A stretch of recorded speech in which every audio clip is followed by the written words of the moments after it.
ಆ ಮೊಟ್ಟೆ ಹೊಡೆದ್ರಲ್ಲ, ಮೊಟ್ಟೆ ಹೊಡೆದಿದ್ದು ನಾನು ಬರುವಾಗ ನೀವು ಟಿ ವಿಲಿ ತೋರಿಸಿದ್ದು ನೋಡ್ತಾ ಇದ್ದೀನಿ. ಅದು ಹೆಂಗೆ ಅಷ್ಟು ಚಂದೊಳಗೆ ಮುನ್ರತ್ನ ತಲೆಗೆ ಹೋಗಿ ಹೊಡಿಯೋಕ್ಕಾಗುತ್ತೆ? ದೊಡ್ಡ ಜನ ಒಂದು 50-60 ಜನ ಬರ್ತಾಯಿದ್ರು ಅಲ್ಲಿ. ಮುನ್ರತ್ನವ್ರ ತಲೆಗೆ ಹೊಡಿತು ಹಾಳಾದ ಮೊಟ್ಟೆ. ಅದು ಎಷ್ಟು ಗುರಿ ಇಟ್ಟು ಹೊಡೆದ್ರು ನನಗೆ ಗೊತ್ತಾಗಲ್ಲ. ಅವ್ರಿಗೆ ಹಂಗಾರೆ ಹೊಡೆದು ಪುಣ್ಯಾತ್ಮನಿಗೆ ಗುರಿ ಎಷ್ಟರ ಮಟ್ಟಿಗಿತ್ತು ಅಂತ ಲೆಕ್ಕ ಹಾಕೋಬೇಕು. ಈಗ ಅದಕ್ಕೆ ಪೊಲೀಸ್ ತನಿಖೆ ನಡೀತಾ ಇದೆ. ಇವರು ಕೇಸ್ ಕೊಟ್ಟಿದ್ದಾರೆ, ಅವರು ಕೇಸ್ ಕೊಟ್ಟಿದ್ದಾರೆ. ಮುನಿರತ್ನ ಅವರು ಏನು, ನಾವು ಮುನಿರತ್ನ ಅವ್ರ ಬಗ್ಗೆ ಏನು ಹೇಳಬೇಕಾಗಿಲ್ಲ, ಒಳ್ಳೆ ಕಲಾವಿದರವರು. ಆದ್ದರಿಂದ ಈಗ ಆ ವಿಚಾರ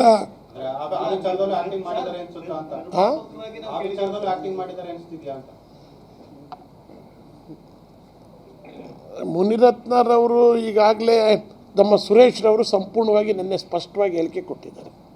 ನಾನು ಅವ್ರು ಹೇಳಿಕೆ ಕೊಟ್ಟಿದ್ದನ್ನೇ ನಾನು ಸಹಿತ ಅನುಮೋದಿಸ್ತೀನಿ. ಈ ವಿಚಾರದಲ್ಲಿ ಹೆಚ್ಚು ಹೇಳೋದಕ್ಕಿಂತ ಅವ್ರಿಗೆ ನಮ್ಮ ಡಿ ಕೆ ಸುರೇಶ್ರವರು ಮಾಜಿ ಸಂಸದರು ಹೇಳಿರ್ತಕ್ಕಂಥದ್ದು ಯಾವುದು ಇರ್ಬೋದೇನೋ ಅಂತ ಅನ್ನಿಸ್ತುತ್ತೆ ನನಗೆ. ಅಲ್ಲ, ನಾನು ನಿಜ, ನೀವು ನಂಬ್ತಿರಿಲ್ವ, ಮೊಟ್ಟೆ ಹೊಡೆದಾಗ ನಾನು ಬೆಂಗಳೂರಲ್ಲಿದ್ದೆ. ಮೊಟ್ಟೆ ಹೆಂಗೆ ಹೊಡಿತು ಅಂದರೆ, ಅಲ್ಲ ರೀ, ನಾನು ಇಲ್ಲಿಂದ ನಿಮ್ಗೊಂದು ಮೊಟ್ಟೆ ಹೊಡಿಯೋಕ್ಕಾಗಲ್ಲ ನಿಮ್ಮ ತಲೆಗೆ, ನಿಮ್ಮೆಲ್ಲರನ್ನೂ ಮೀರು ಆ ಕಡೆಗೆ ಬಿಟ್ಬಿಡುತ್ತೆ. ಅಷ್ಟು ದೂರದಿಂದ ಅವ್ನು ಹೆಂಗೆ ಹೊಡೆದ ಅಂತ, ಅದಕ್ಕೇನು ಮ್ಯಾಜಿಕ್ ನಡೀತು ಅಂತ ತಿಳಿದು ಇದ್ರ ಬಗ್ಗೆ ಪೊಲೀಸ್ ಇಲಾಖೆ ಸಂಪೂರ್ಣ ತನಿಖೆ ಮಾಡಬೇಕು ಅಂತೇಳಿ ನಾನು ಸರ್ಕಾರ ಒತ್ತಾಯ ಮಾಡ್ತೀನಿ. ಇಲ್ಲ, ಮುನಿರತ್ನ ನಮಗೆ ಒಳ್ಳೆಯ ಸ್ನೇಹಿತರೆ ಪಾಪ. ನನಗೆ ಒಳ್ಳೆ ಪರಿಚಯಸ್ಥರು.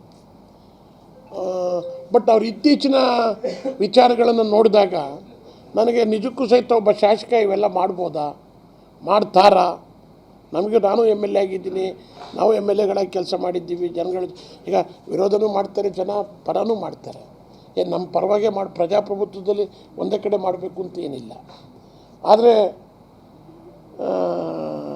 ನಾನು ಆ ವಿಡಿಯೋಗಳು, ಆ ಸೆಕ್ಸ್ ವಿಡಿಯೋಗಳು ಇವೆಲ್ಲ ನೋಡಿಬಿಟ್ಟು ದಿಗ್ಭ್ರಾಂತನಾಗ್ಬಿಟ್ಟೆ. ಹೋಗಿ ಪಾಪ ನಮ್ಮ ಅಪೋಸಿಷನ್ ಪಾರ್ಟಿ ಲೀಡ್ರು ಅಶೋಕ್ ಅವ್ರಿಗೇ ಇದನ್ನು ಚುಚ್ಚಕ್ಕೆ ಹೋಗಿದ್ರು ಅಂತ ಹೇಳಿದ್ರೆ ನೀವು ಲೆಕ್ಕ ಹಾಕ್ಕೊಳ್ಳಿ. ಏಡ್ಸ್ ಬರೋವಂಥ ಕಾಯಿಲೆ. ನೀವು ಈ ಪರಿಸ್ಥಿತಿ ಎಲ್ಲಿಗೋಗಿದೆ ಅಂತ ಲೆಕ್ಕ ಹಾಕಿ. ಸಿಐಡಿ ತನಿಖೆಯಲ್ಲಿ ಸರ್ ಪೂರ್ವವಾಗಿ ಚಾರ್ಜ್ ಶೀಟ್ ಕೂಡ ಸಲ್ಲಿಕೆ ಮಾಡಿದ್ದಾರೆ ಸರ್. ಅದರಲ್ಲಿ ಇವೆಲ್ಲವೂ ಕೂಡ ಪೂರ್ವವಾಗಿರುವಂಥದ್ದು ಸರ್. ಅಲ್ಲ, FSL ರಿಪೋರ್ಟಲ್ಲಿ ಅವ್ರ ವಿರುದ್ಧವಾಗಿ ಬಂದಿದೆ ಅಂತಕ್ಕಂಥ ವಿಚಾರ ಸ್ಪಷ್ಟ ಆಗಿದೆ. ಚಾರ್ಜ್ ಶೀಟ್ ಕೂಡ ಸಿಐಡಿ ಅವರು ಸಲ್ಲಿಕೆ ಮಾಡಿದ್ದಾರೆ ಸರ್.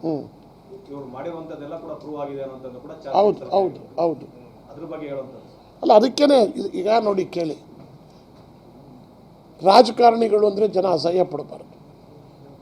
ಇಂಥವೆಲ್ಲ ನೋಡಿದಾಗ ಏನಾಗುತ್ತೆ ಅಂತ ಹೇಳಿದರೆ, ನಿಜಕ್ಕೂ ಸಹಿತ ರಾಜಕಾರಣಕ್ಕೆ ಯಾಕಪ್ಪ ಬಂದಿದ್ದೀವಿ ನಾವು, ನಮ್ಮನ್ನು ಜನ ಏನು ತೀರ್ಮಾನ ಮಾಡ್ತಾರೆ, ಏನು ಅನ್ಕೋತಾರಪ್ಪ ಅನ್ನೋ ಪರಿಸ್ಥಿತಿ ನಿರ್ಮಾಣ ಆಗಿದೆ. ನಮಗಂತೂ ದಿಗ್ಭ್ರಾಂತರಾಗಿದ್ದೀವಿ ಈ ವಿಚಾರದಲ್ಲಿ.